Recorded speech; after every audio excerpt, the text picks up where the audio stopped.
Allah Allah agisna ya Rasulullah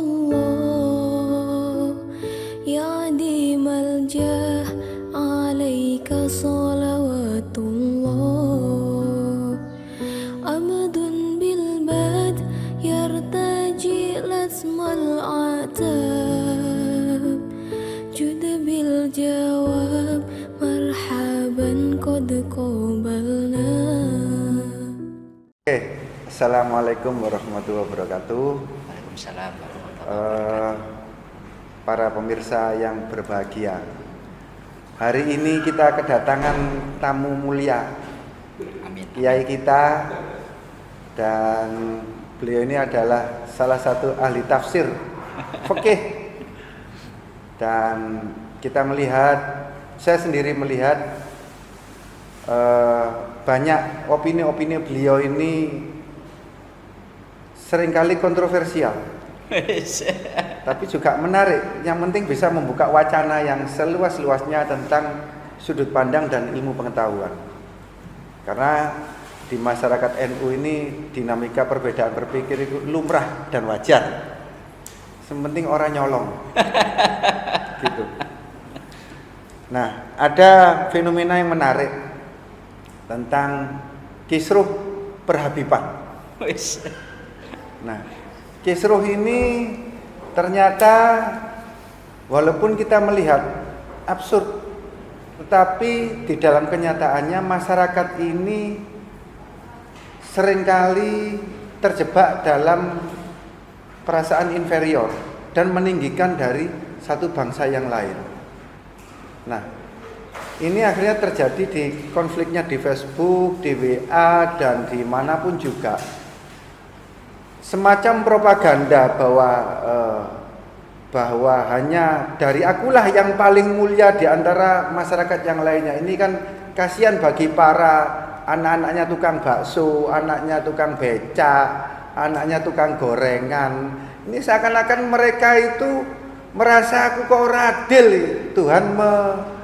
Tuhan menciptakan saya di dalam kandungan seorang tukang soto atau tukang rawon ini. Nah, ini di depan kita ada Yai Mujib. Terus terang juga, saya juga fans beliau di YouTube-nya.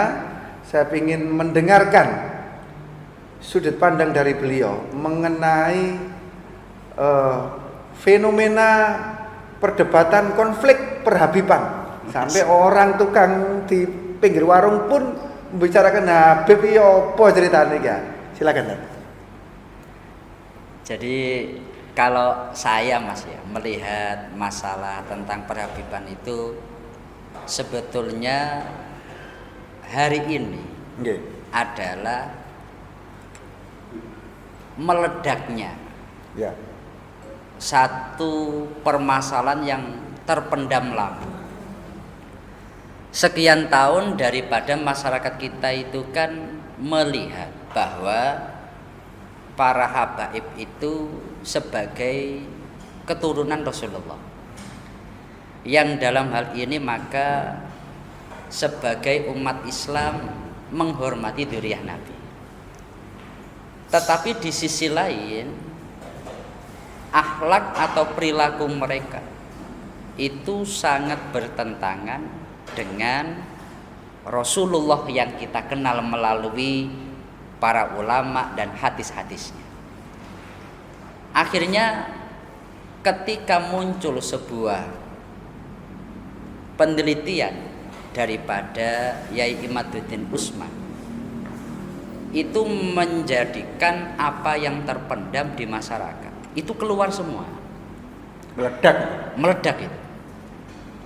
Oleh sebab itu saya melihatnya ini adalah satu fenomena yang dalam hal ini kita Nahdlatul Ulama itu nggak boleh menutup mata.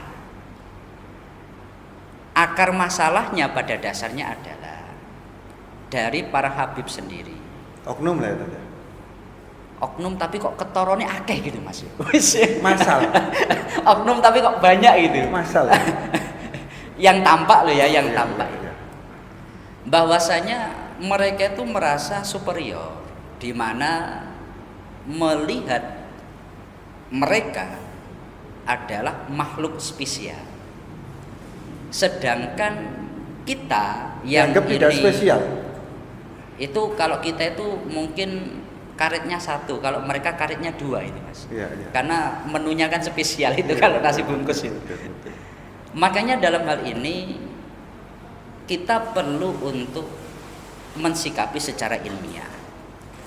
Itu yang pertama. Yang kedua, masalah perhabiban itu saya bahkan pernah ditelepon sendiri itu. Ketika dalam salah satu wacana diskusi dia menyampaikan satu argumentasi berdasarkan kitab Mannail Qotton, kemudian saya punya kitabnya dan saya tahu persis yang disampaikan nggak sesuai dengan kitabnya. Maka saya foto kitabnya, kemudian saya sampaikan yang Anda sampaikan tidak sesuai dengan kitab ini, Beb. Kemudian dia dengan argumentasinya, bahkan saya tes, udah kalau memang Anda ngomong seperti itu, baca kitab ini. Ternyata baca pun juga nggak bisa.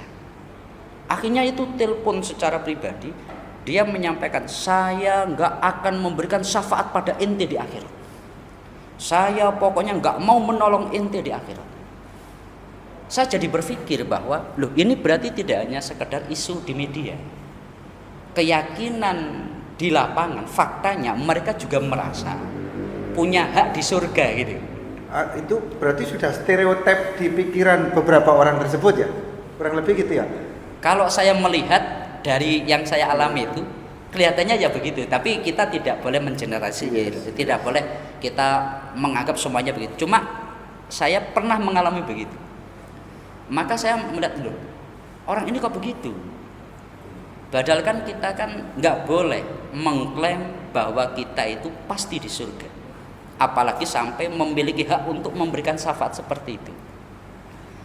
Makanya gitu ya. Lah ya makanya sekarang itu gitu ya. ditanya sebuah tanda tanya besar. Mereka itu sebetulnya sopo gitu Mas. Iya. Tapi kembali lagi bahwa terlepas dari itu masalah yang pernah saya alami, karena kita bagian daripada orang yang menggeluti ilmiah, dalam hal ini tafsir, dalam hal ini hadis, dalam hal ini fikih, maka kita harus mensikapinya secara ilmiah. Saya melihat bahwa sekian banyak perdebatan di media sosial itu menjadi tidak sehat ketika sudah keluar dari ranah ilmiah. Caci maki, kemudian menyudutkan, bahkan merendahkan. Dalam hal ini contohnya menganggap bahwa Dajjal, contohnya menganggap bahwa ini, ya hal-hal seperti itu yang kita kan harus, apalagi sampai menyebut fisik ya, pesek gitu, itu juga. Nah itu jadi rasis ketemunya. Itu adalah hal yang tidak diperkenankan. Rasulullah sendiri kan beliau dalam salah satu khutbah terakhirnya, kita itu nggak boleh untuk membeda-bedakan antara kulit hitam dengan kulit yang tidak hitam, antara orang Arab dengan Ajam. Itu salah satu khutbah terakhir Rasulullah ketika Rasulullah haji. Makanya yang dilakukan mereka itu sangat tidak mencerminkan akhlak Rasulullah, hingga apa yang tampak di media atau apa yang tampak dari mereka itu menjadi justifikasi tesis atau penelitian Yai Imad. Oh berarti benar mereka bukan keturunan Nabi, wong akhlaknya seperti itu. Itu muncul kecurigaan ya, kecurigaan akhirnya diteliti, kurang lebih gitu ya. Jadi Yai Imad itu kalau kita pelajari dari pengakuannya, penelitian itu kan juga didasari kecurigaan tadi. Yes, ada gejala itu. Kok ini katanya keturunan Nabi tapi kok akhlaknya begini. Setelah diteliti, itu kok ternyata nggak ketemu sama sekali. Maka beliau sampai sekarang kalau menurut Yai Said Akil Siraj, itu kan belum ada satupun yang bisa membantah tesis beliau. Ilmiah ya? Secara ilmiah. Kecuali muring-muring. Ya kecuali marah-marah. Kalau marah-marah itu ya kita anggap itu orang awam lah itu. Karena kalau kita ngikuti perdebatan yang caci maki itu nggak akan ada habisnya. Dalam hal ini saya di beberapa tempat, di beberapa kesempatan saya menyampaikan bahwa ya kalau secara ilmiah saya mendukung ya imam. Tapi kita tidak akan mengikuti orang-orang yang kata-katanya kasar sebagainya. Karena jenengan adalah masyarakat yang berpendidikan, ya. Artinya menghormati satu teori keilmiahan itu sangat menghormati hal itulah. Iya, jadi satu contoh begini. Ya, dalam hal ini kita tidak bisa menyebut lembaganya, tetapi kita bisa mengambil contoh dari orang di dalam lembaga itu.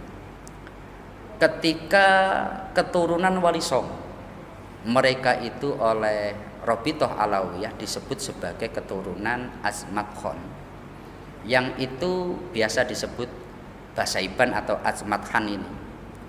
Tetapi ketika dari keturunan Wali Songo itu meminta isbat, artinya diakui sebagai keturunan Nabi jalur ini, mereka mengatakan menolak keturunan Azmat Khan sebagai keturunan dzurriyyah Nabi disebabkan nggak ada kitab yang menjelaskan keturunan ini selama 500 tahun.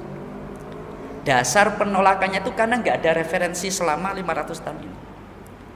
Kemudian dari keturunan Wali Songo itu akhirnya meneliti kembali dan ternyata ditemukan bahwa ada manuskrip-manuskrip yang ini ternyata tidak sambung ke Ba'alawi, tapi lebih sambung ke Musa Al-Kadhim.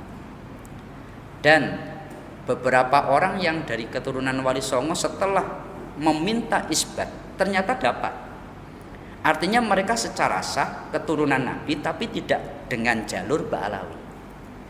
Kemudian dari Ba'alawinya sendiri setelah diteliti oleh Yai Imaduddin itu ternyata juga ada kekosongan referensi. Ya kan?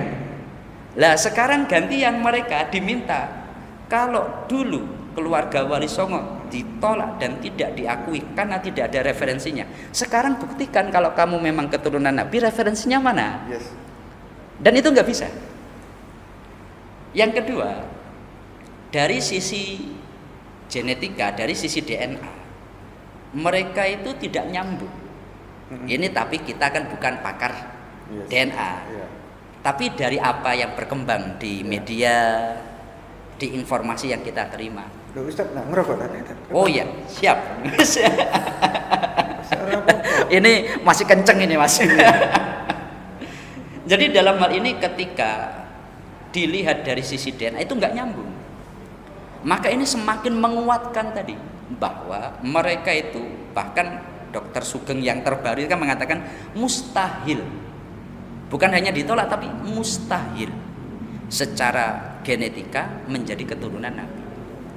Oleh sebab itu dalam hal ini sifat interior mereka itu adalah sifat yang sangat tidak mencerminkan Nabi karena mereka memang tidak terbukti sebagai keturunan Nabi. Oleh sebab itu saya dalam hal ini meminta kepada keluarga kita, kepada masyarakat kita, bahkan dalam hal ini mungkin dari keluarga besar Nahdlatul Ulama, ya mari kita sikapi secara ilmiah. Jangan sampai mereka itu akhirnya menjadi rasis. Rasis begini, standar, contoh ini mohon maaf ya, banyak orang itu menganggap kenapa lebih suka pada Habib, karena hidungnya mancung, karena ganteng. Rasnya memang berbeda, ya kan? Rasnya memang berbeda. Dalam hal ini kalau orang Indonesia nggak akan rasnya itu seperti itu, nggak akan, karena memang rasnya berbeda. Dan dalam hal ini kita punya prinsip inna akramakum indallahi atqakum, itu harus diterapkan. Artinya begini, jangan sampai warga NU menganggap kecil ketika berhadapan dengan Ba'alawi dikarenakan mereka lebih ganteng, dikarenakan mereka itu mengaku keturunan Nabi, itu nggak boleh. Kalau kami melihatnya begitu, maka dengan adanya ilmiah ini kan semuanya sama, Mas. Anak tukang gorengan, anak tukang becak, anak kiai, kalau berbicara masa ilmiah itu sama. Maka saya berharap ini ya kita kaji secara ilmiah, dan saya berharap betul bahwa ini nanti menjadi satu isu yang dibahas secara resmi oleh organisasi-organisasi NU. Dalam hal ini LBM, LDNU, BCNU sebagainya. Karena ini wujud daripada organisasi mengapresiasi atau menganggap isu yang berkembang di masyarakat. Jangan sampai malah membiarkan. Udah pokoknya kita yang di organisasi NU kita lurus masalah ini biar jadi perdebatan di media sosial. Kalau saya kurang setuju. Karena ini sudah menjadi pembahasan yang luas, publik. Kita yang dalam hal ini warga Nahdlatul Ulama, wadahnya, organisasinya itu harus menampung tadi. Coba diselesaikan secara ilmiah. Satu contoh, kita kalau di Batam ini, setelah diadakan diskusi secara resmi, maka atas nama warga NU Batam menyatakan berdasarkan putusan tadi, umpamanya menyatakan Ba'alawi bukan keturunan Nabi. Tapi kita punya referensi berdasarkan sebuah diskusi resmi LBM.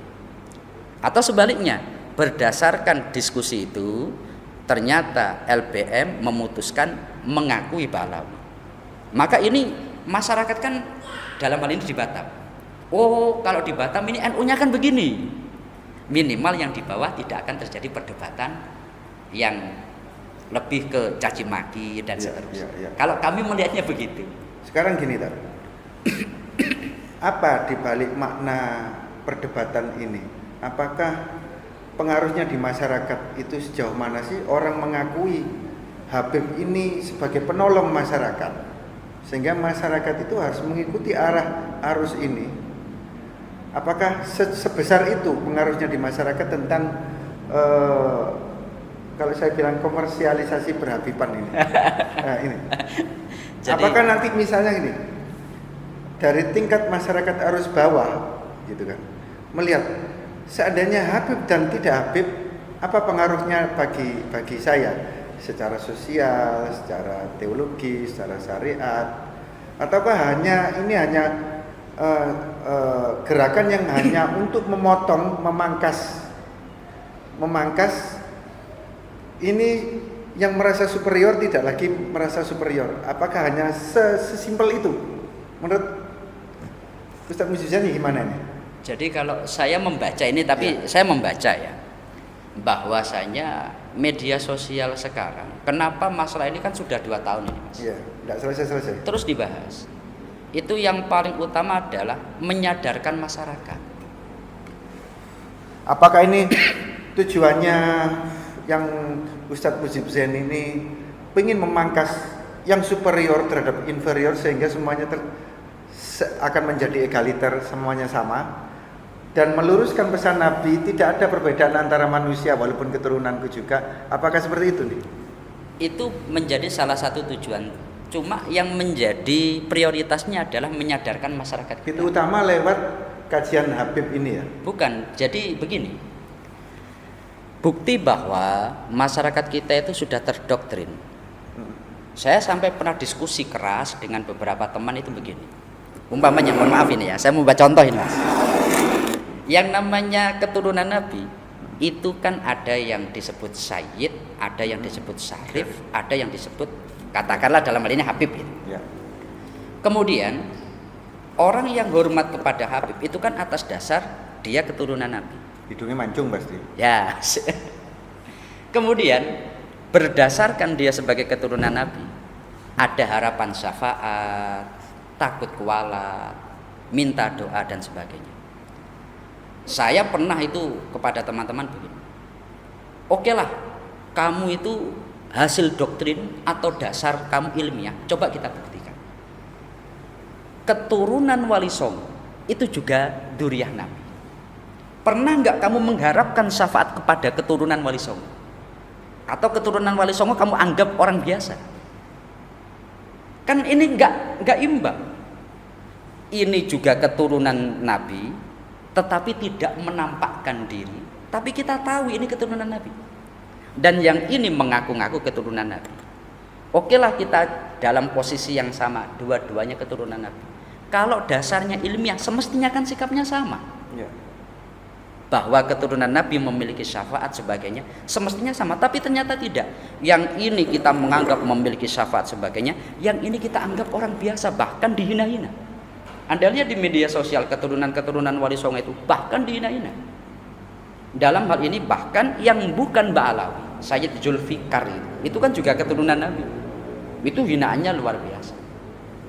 Di satu sisi mereka katanya membela keturunan Nabi, tapi di sisi lain mereka juga merendahkan keturunan Nabi. Lah inilah saya melihat, saya membaca ini adalah mereka terkena doktrin. Oleh sebab itu cara menghilangkannya adalah dengan kasus ini terus dibahas, Memangkas ya. memangkas